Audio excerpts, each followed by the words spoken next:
UFC Austin. These are the full card predictions and the betting breakdown. Looking forward to talking about each of the matchups on this card, specifically the new co-main event between Jamey-Lyn Turner and Bobby Green. So make sure you guys smash that like button. If you're new to the channel, subscribe.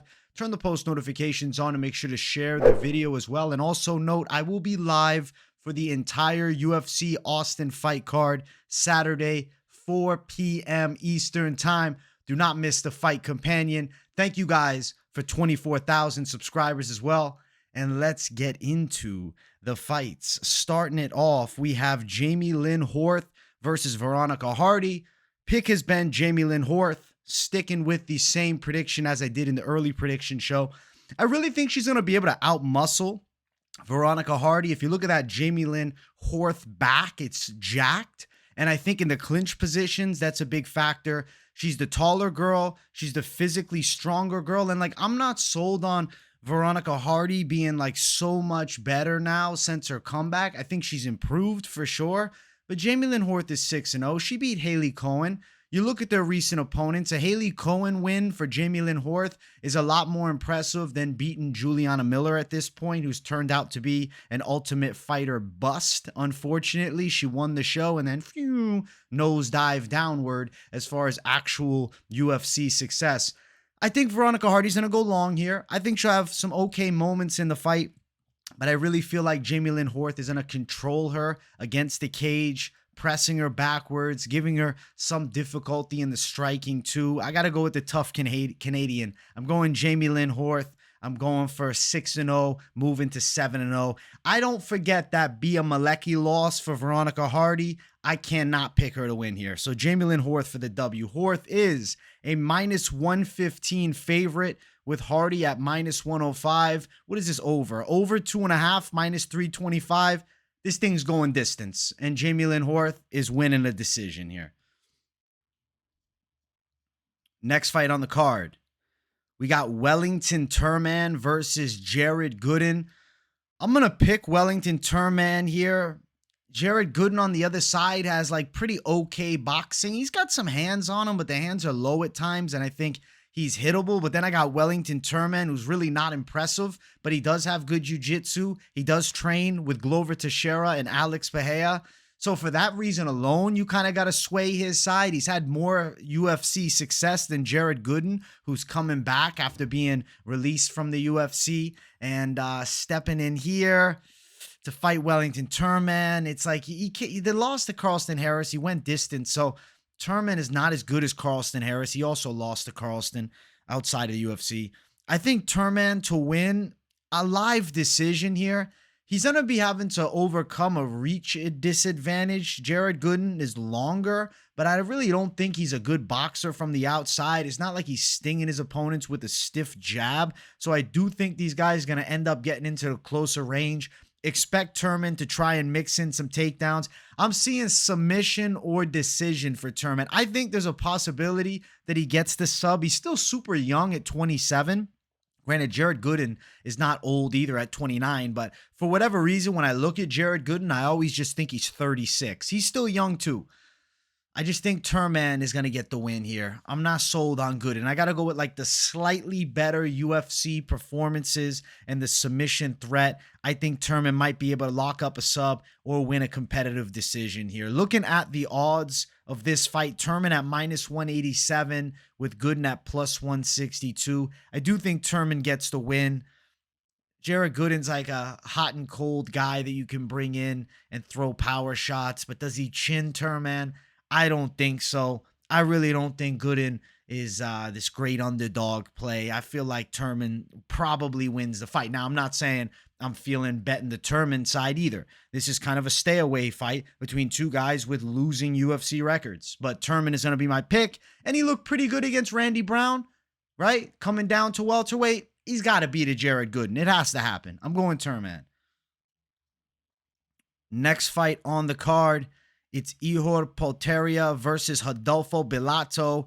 This is a no-brainer. Bellato should destroy Ihor Potieria, and if he loses this fight, we might as well just cut him from the UFC right now. It should be a one-sided beating. Now, I know Potieria, he does have this win over the corpse of Shogun Rua. But like, Shogun Rua is closer to a nursing home than the prime of his fighting career when that fight took place. And Shogun still rocked Potieria early in the fight. I'm going with Bellato to absolutely destroy Ihor Potieria. I think that the power advantage, Bellato. Grappling, Bellato all day long. Physically stronger guy, way better, I feel like. Poteria's okay. He's got some decent hooks. I would say he's mediocre. He's a mid-tier light heavyweight. He's coming off a loss last time out. Carlos Ulberg KO'd him. And then Negumereanu also got a knockout win. So he's 1-2 in the UFC. Bellato, the only losses he has is the Vitor Petrino, who's like the scariest prospect in the UFC light heavyweight division right now. Bellato should destroy Potieria. I think he dusts him.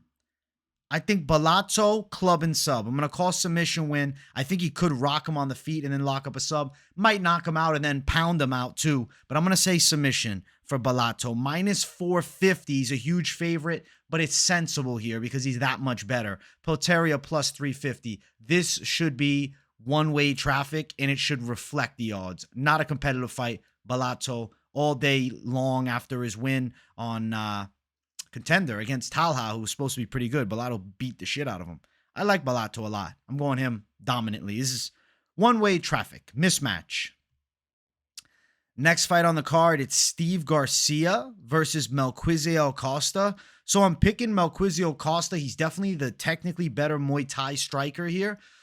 But I'm going to say this. Steve Garcia still has some heavy hands. He has power. And I know he got knocked out badly against Mahashate at 155 a couple fights ago, but that was at 155. That was a clean shot that landed. Steve Garcia historically has okay recovery ability. Like Shailan Nordenbeke absolutely destroyed Steve Garcia in the first round, and then Garcia outgridded him, came back and won. Now, I'm not picking Steve. Hell no. I'm picking Melquizael Costa to knock Steve Garcia out. But he does have some deceptive punching power. Granted, Steve Garcia is also kind of stiff in his striking. And if Melquizael Costa is actually a good prospect and his stand-up is as good as it kind of seems, I think he should get the knockout. It's just, he did go distance with Lingo. Granted, Lingo's tough as they come. And then the loss up a weight class to Moises. I think Melquizael Costa should find his footing here. And I feel like a stoppage is highly possible. I'm going Melquizael Costa to knock out Steve Garcia in this fight. I think he beats the scrappy journeyman. Plus 190, Steve Garcia. Costa minus 225. Let's see. We have under 1.5 at plus 130. Under 1.5 is risky. I think there's a real chance it goes under 1.5, but I'd rather go under 2.5 if you're looking to play an over-under. But Melquizael Costa should get the knockout. I'm picking him here. KO win. He should sleep Steve Garcia in this fight, albeit not getting caught with like a wild looping punch, which I highly doubt he's going to. Next fight on the card. We got Joe Solecki versus Drakkar Klose. See, this is an interesting fight. So the pick, early predictions, Joe Solecki. Still picking him here, but I will say I respect Drakkar Klose's hands, and Joe Solecki is not great on the feet. He's kind of like mid-striking. I don't know. It just, he looks like he's a grappler when he strikes, kind of flat-footed and like comes in a bit stiff. So if he's unsuccessful with a takedown onslaught and aggressive pressure on Drakkar Klose, and he's forced to strike with him, Klose would be live for a knockout. But I do think Solecki's going to have a lot of success, at the very least getting to the clinch and garnering up control time against the cage. I feel like Solecki could potentially take Klose's back in this fight, especially as we head into round 2, round 3. I'm thinking Solecki's live for the sub. I'm picking him to win. I'll call submission, especially in the hope for violence here. I think Solecki pulls it off. I think he can get the back. I think he could potentially lock up a rear naked, or at the very least control from the back and then win a unanimous decision. We're going Solecki for the W. He's a plus 112 underdog, Klose minus 132.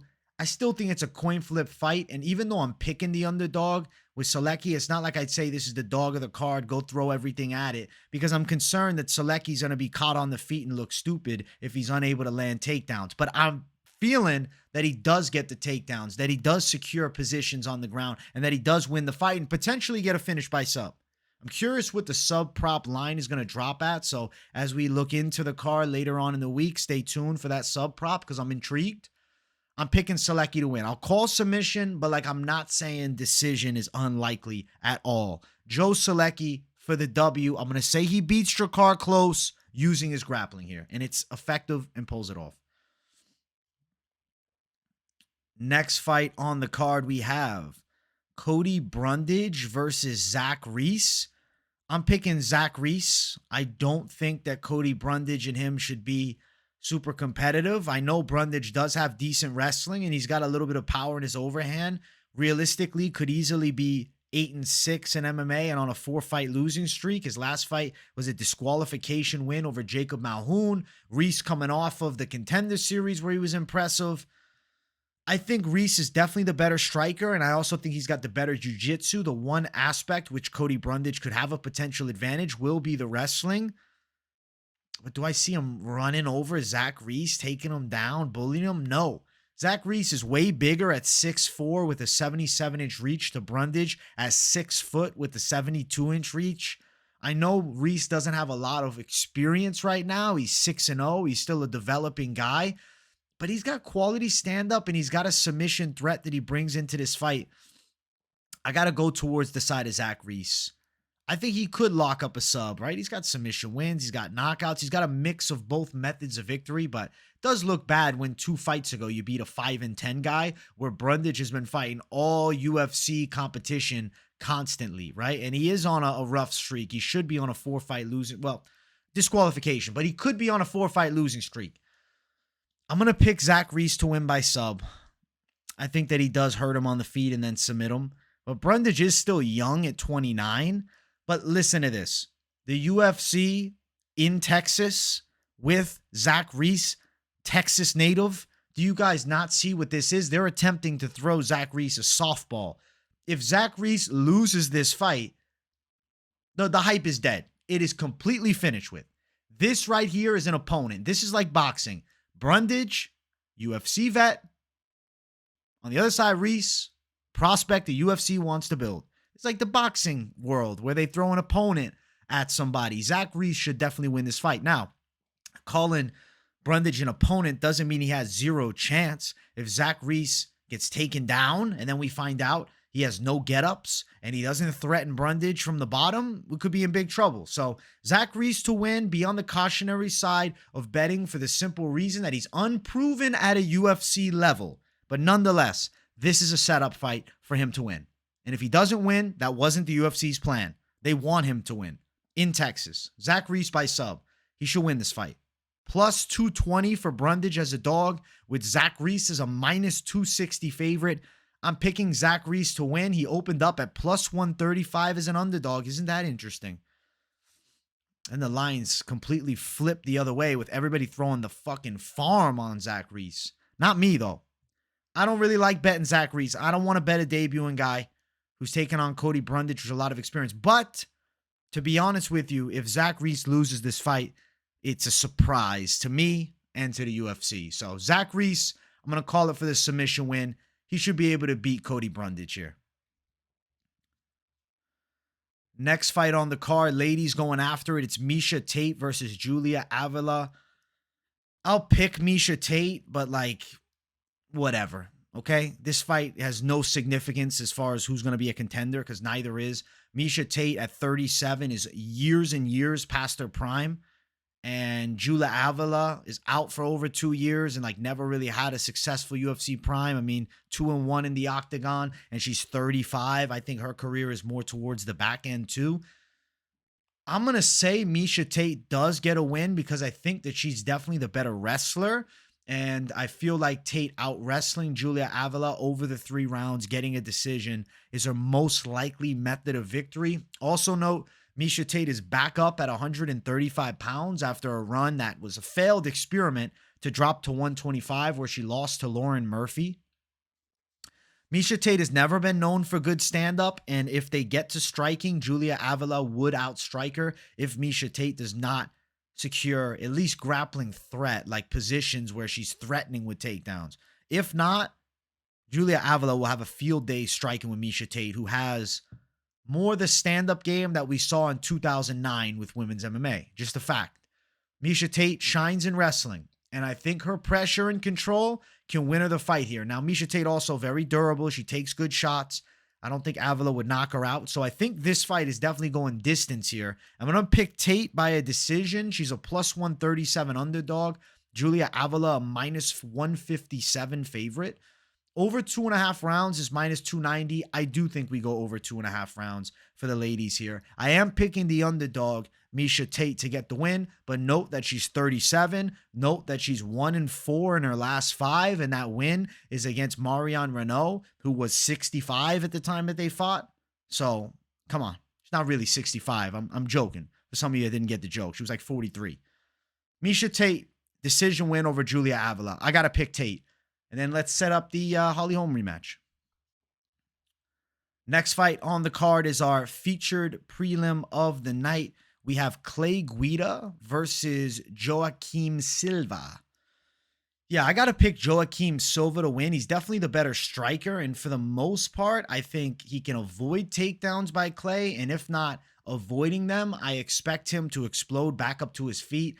I doubt Clay Guida is on top, raining down with heavy ground and pound for any significant amount of time. I can see him getting takedowns against the cage, looking to throw, and then Joaquim Silva popping back up. Silva's definitely better on the feet. He's definitely more athletic. He definitely has more punching power. But note that Clay Guida is notoriously durable, and I don't think Joaquim Silva is going to knock him out. So a lot of people, I heard in the chat all week, people love Silva as like a lock piece of their parlays.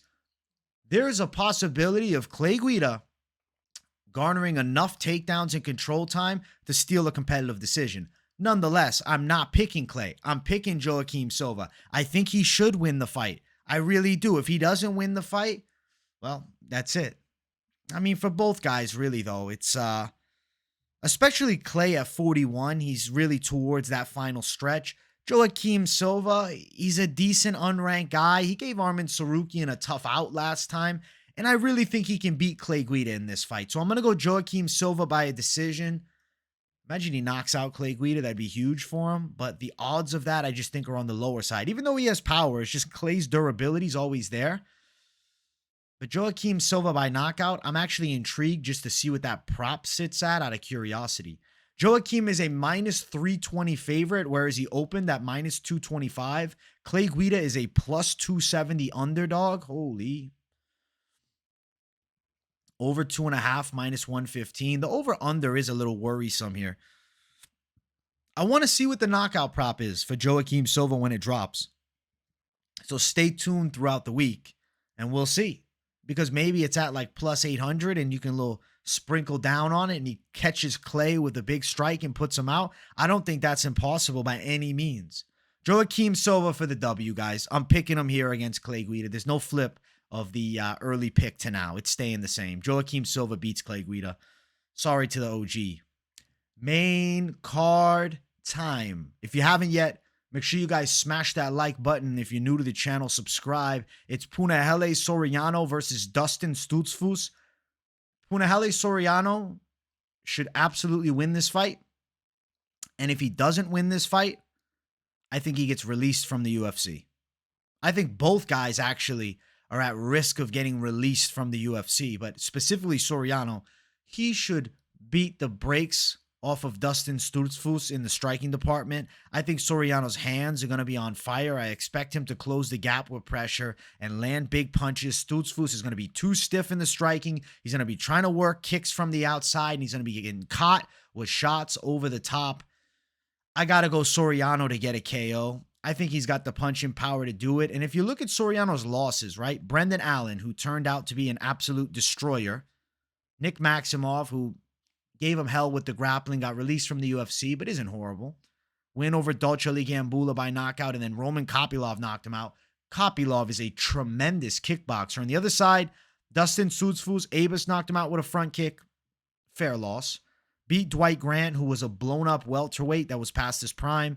Gerald Mearshart subbed him. Rodolfo Vieira subbed him. And then Kyle Dawkins beat him on the cards. Well, I think that Punahele Soriano is a tricky boxing threat for Stutz Foos, and I expect Soriano to have success with those hands. So I'm going Soriano by a knockout win. I really don't think this should be a competitive fight. I think Soriano could also out-wrestle Stutz Foos.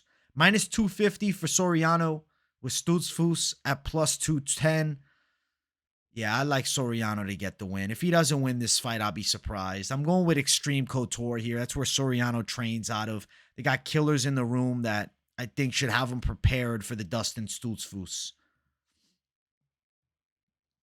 Let's keep running up. Next fight on the card. We got Sean Brady versus Kelvin Gastelum. Listen, guys, I'm picking Kelvin Gastelum to win. I checked his Instagram yesterday during my live stream, and we saw that Kelvin Gastelum's looking lean. He seems to be in very good shape, and if he can make weight here, I'll be extraordinarily happy.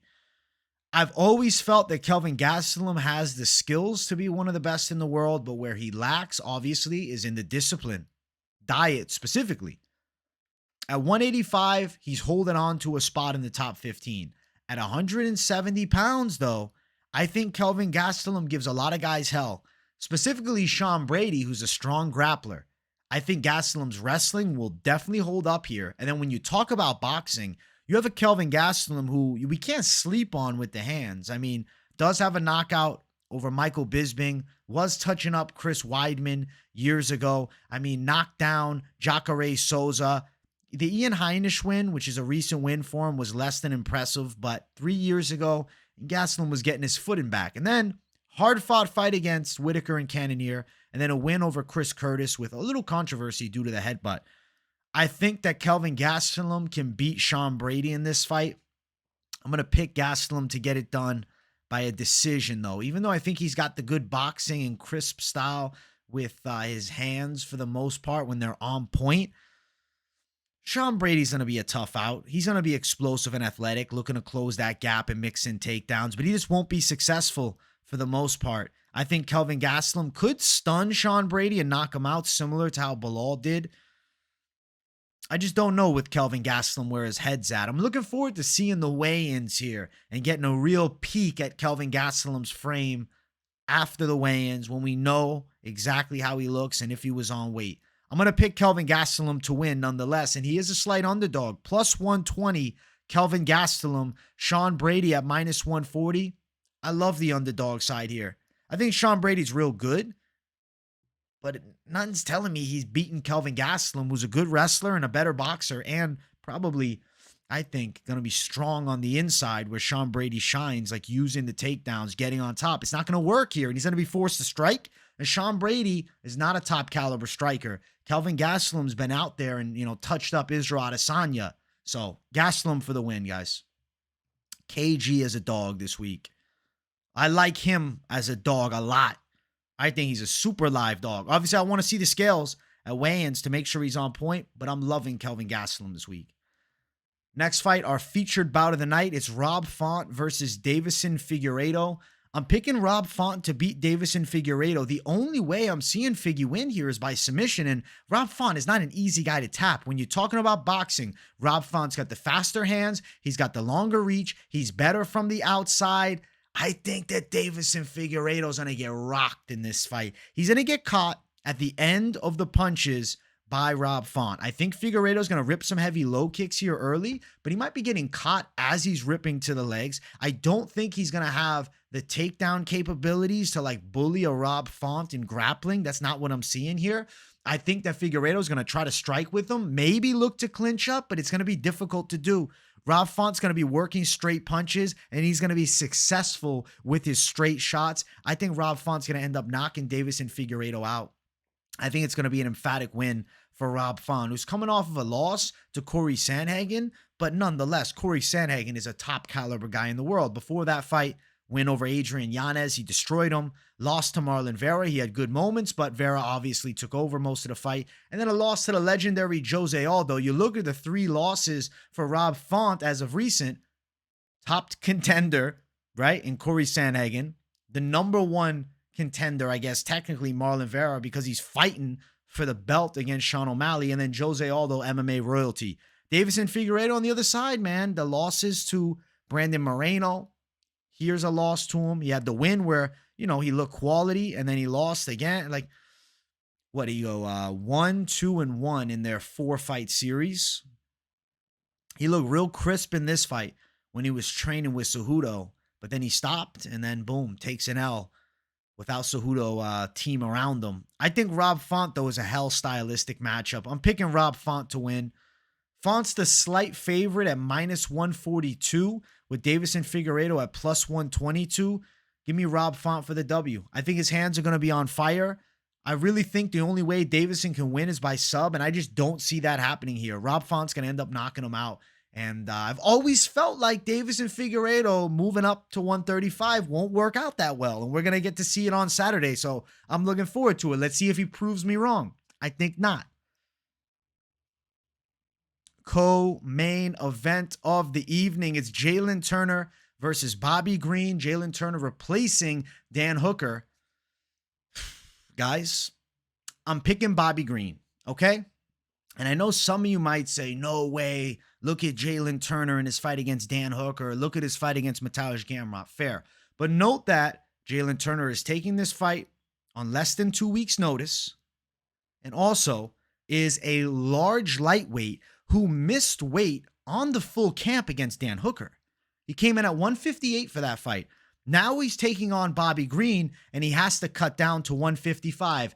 Check out the podcast, Jackson Podcast. It's Rampage Jackson's podcast. He did an interview with Jamey-Lyn Turner, and I said, man, I got to listen to that podcast before I really sit down and make the pick, because I wanted to know where Jamey-Lyn Turner's head is at. So what I heard from that podcast, Jamey-Lyn Turner initially said, no, I'm not taking the fight. He didn't want it. He didn't like the circumstance. He didn't seem confident. Then the UFC said, we'll give you more money. They came back.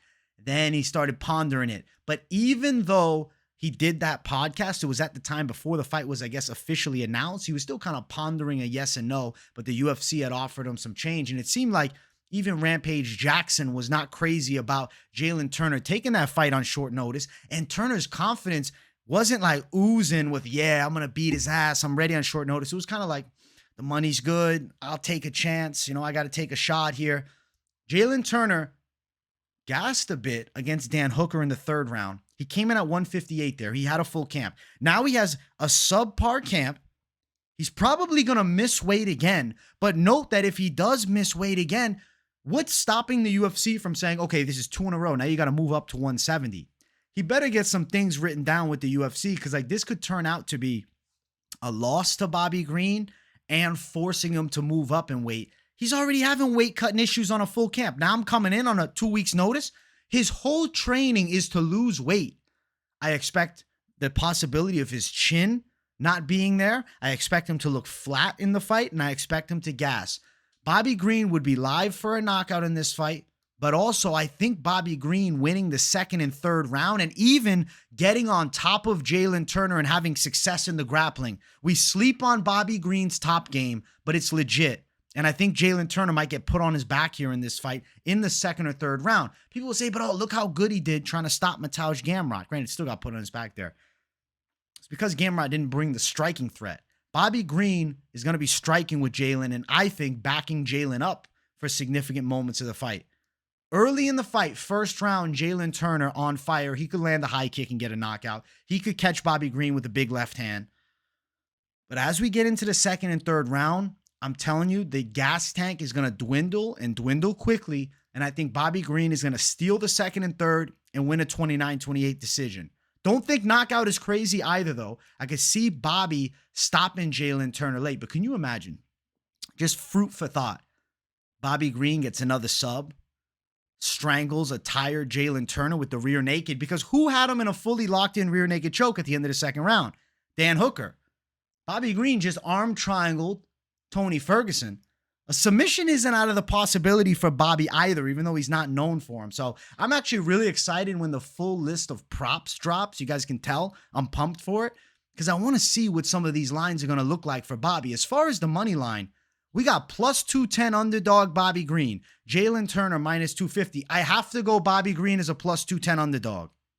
Just makes sense to me. He's got punching power. He's a quality grappler. He has a gas tank, but forget about that. It's also his opponent taking the fight on very short notice, has to cut a shitload of weight because he's a really large lightweight. It's not like this is a tweener where, okay, Jalen could have made 45. So, we'll fight at 55 because the weight cut's easier, and then he's taking these fights on short notice, like a Terrence McKinney situation.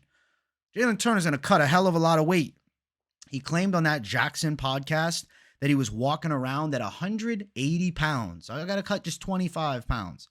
I'll tell you this. He's undershooting it. I'm guaranteeing you he's walking around heavier than 180.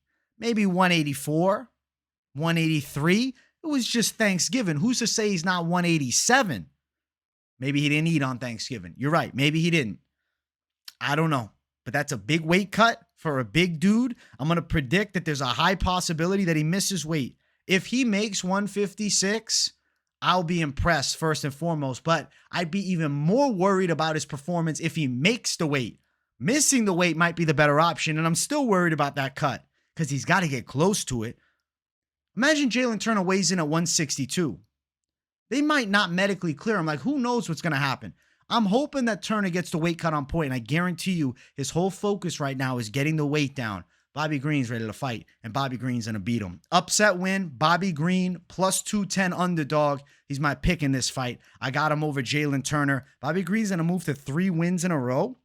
And on the other side, Jalen Turner will be on 3 losses in a row, which is unfortunate for a guy as good as Jalen Turner is. But this is the game, man. Circumstances are everything, and timing is everything. Bobby Green's on fire right now, and I think he continues that success with an upset win here over short notice replacement Jalen Turner. Now it's time for the main event of the evening. If you guys haven't yet, make sure you smash that like button. If you're new to the channel, subscribe. Beneil Dariush versus Arman Tsarukyan. I'm picking Arman Tsarukyan, and I think he's very live for a late TKO over Beneil Dariush. I also think he can win a decision. When you look at the striking between these two, Arman Tsarukyan is faster and I think better in the kickboxing. Beneil Dariush has an unorthodox boxing style and does have decent left hands. He can throw wide hooks and land with power. He dropped Mateusz Gamrot. He knocked out Drakkar Klose. But nonetheless, Beneil Dariush's best game is takedowns and control, looking to threaten with submissions and positional grappling control, right? He's not going to have that here with Arman Tsarukyan, who's a tremendous wrestler, the better athlete, more explosive guy, and great scrambler. I think Arman Tsarukyan is going to find success in the stand-up. I think Arman Tsarukyan is going to get some clean punches on Beneil Dariush, and I do think we're live for an Arman Tsarukyan knockout here over Beneil Dariush. I just don't see Dariush super comfortable in the striking with Arman, who has a significant speed advantage over him. So I'm going to go Tsarukyan for a TKO. I think he'll hurt him on the feet and then follow up with some ground and pound. We know Beneil Dariush is coming off of a first-round knockout loss 5 months ago to Charles Oliveira. Not saying it's going to look exactly like that, but I think that Dariush caught up in a striking match with Arman Tsarukyan is just way less than optimal, and that's exactly what's going to happen. Arman Tsarukyan knockout win. Kind of thinking it's live from the 2nd to the 4th round, but something now is telling me it's going to be earlier, 2nd or 3rd, whereas when I did the early prediction show, I was kind of thinking later, like 3rd or 4th, or even potentially a distance fight, with Tsarukyan getting a decision. But something is telling me that Tsarukyan's going to end up knocking Beneil Dariush out. Beneil Dariush out. He's going to knock Beneil Dariush out. He's going to knock him out in the first, I think, 3 rounds. Specifically 2nd, 3rd. Could go later for sure. But I'm feeling that 2nd, 3rd round knockout for Arman Tsarukyan. So I'm picking Tsarukyan. I'm picking KO. I think he's going to get his strikes together nicely here with Beneil Dariush. And I think he's live for a knockout. Now, is it impossible he wins a decision? No. Minus 265 money line for Arman Tsarukyan. Beneil Dariush, the plus 225 underdog here. I like Tsarukyan to win. Over 3.5 is minus 130. Under 3.5 plus 100. That's close money, man. That's real close money. Does it go under the 3.5? I mean, right now I'm leaning yes, but I'm not telling you go throw cash on that thing. Up to you if you want to do that. If you're feeling it and you're kind of like, yeah, I'm kind of seeing that too. I think Benny might get KO'd, then fair. I'm going to go Arman Tsarukyan to get the finish. I think he can do it, but it's not impossible for him to outwork Dariush for 5 rounds and get a unanimous decision. But official prediction, we're calling the knockout. I'm going Arman Tsarukyan over Beneil Dariush in the main event. That is UFC Austin. I cannot wait for this card and to have the UFC back because we had an off week. Thankfully, I did PFL, but it ain't the UFC. Make sure you guys smash that like button. If you're new to the channel, subscribe and turn the post notifications on too. And don't just leave them on personalized. Put them on all so you don't miss a video. Much love, my people. I appreciate everybody tuning into the show. Definitely let me know what you thought of the picks in the comments down below. And if you have nothing to say in the comments, but you just enjoy the content, as always, drop a W in the chat to boost the algorithm for your boy. I'll see you guys all week with the daily content. So keep your eyes locked here on the MMA Experts channel. Much love, and I'll see you all in the next one. Peace, everybody.